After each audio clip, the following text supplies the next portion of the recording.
दोस्तों, अपने खौफनाक बॉलिंग और बेखौफ अंदाज के लिए जाने जाने वाले मोहम्मद शमी जब क्रिकेट के मैदान पर होते हैं तो विरोधियों का गिल्ली उखाड़ देते हैं, और जब क्रिकेट के मैदान से बाहर होते हैं तो अपने विरोधियों को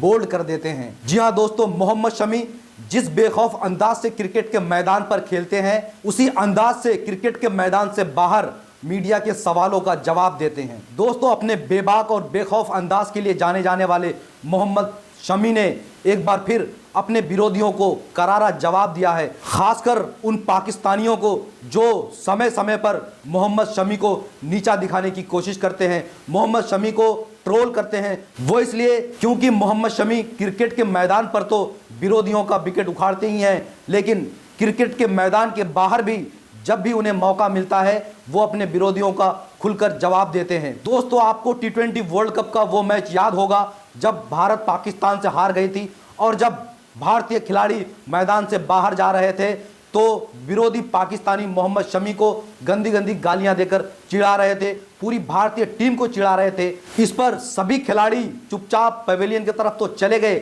लेकिन मोहम्मद शमी ने इन पाकिस्तानियों को करारा जवाब दिया था और उन्हें उन्हीं की भाषा में जवाब दिया था। दोस्तों, हाल ही में दिए गए एक इंटरव्यू में मोहम्मद शमी ने उन पाकिस्तानी ट्रोलरों को करारा जवाब दिया है जिन्होंने एक बार फिर 2023 के वर्ल्ड कप में मोहम्मद शमी को ट्रोल करने की कोशिश की, मोहम्मद शमी को नीचा दिखाने की कोशिश की। वो इसलिए क्योंकि मोहम्मद शमी एक हिंदुस्तानी है, वो ना सिर्फ एक हिंदुस्तानी है बल्कि एक हिंदुस्तानी मुसलमान है। दोस्तों, आपको याद होगा भारत का श्रीलंका के खिलाफ वर्ल्ड कप में वो मैच जिसमें मोहम्मद शमी ने बेहद तबाहकुन गेंदबाजी की थी। मोहम्मद शमी ने सिर्फ अपने छठे ओवर में ही 5 श्रीलंकाई खिलाड़ियों को पवेलियन भेज दिया था। अपना 5वां विकेट लेने के बाद मोहम्मद शमी घुटनों के बल जमीन पर बैठ गए थे और उन्होंने अपना सिर उठाकर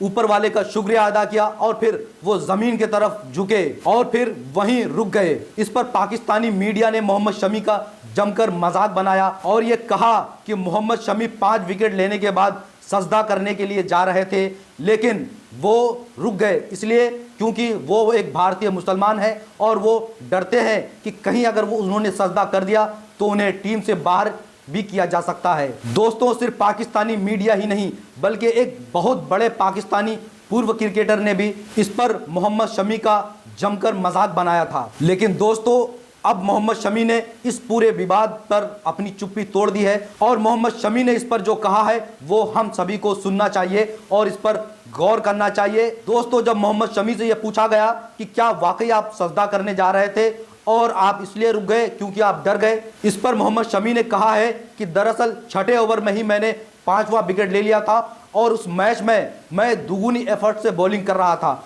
इसलिए मैं काफ़ी ज़्यादा थक गया था और मैं घुटने के बल बैठ गया था, बल्कि मेरा सजदा करने का कोई इरादा नहीं था। अगर मुझे सजदा करना होता तो क्या मैंने पहले 5 विकेट नहीं लिए हैं, मैं पहले भी सजदा कर सकता था, लेकिन मेरा सजदा करने का इरादा नहीं था बल्कि मैं थक गया था, इसलिए मैं घुटने के बल बैठ गया था। और आगे उन्होंने कहा कि रही बात सजदा करने की, तो मैं चाहूं कहीं भी सजदा कर सकता हूं, मुझे कोई नहीं रोक सकता है। और आगे उन्होंने कहा कि मुझे गर्व है कि मैं एक भारतीय हूं और मुझे गर्व है कि मैं एक मुसलमान हूं, मुझे गर्व है कि मैं एक भारतीय मुसलमान हूं। साथ ही उन्होंने कहा कि अगर मुझे डर लगता तो क्या मैं यहाँ पर रहता, मैं यहाँ पर रह रहा हूँ, लोग मुझसे इतना ज़्यादा मोहब्बत करते हैं तो फिर डरने की क्या बात है। साथ ही उन्होंने पाकिस्तानी ट्रोलरों का जमकर मजाक उड़ाया और उन्हें कहा कि ये फालतू लोग हैं, इनका काम है सिर्फ चुगलखोरी करना। दोस्तों, वर्ल्ड कप में मोहम्मद शमी ने जिस अंदाज में, जिस खतरनाक अंदाज में बॉलिंग की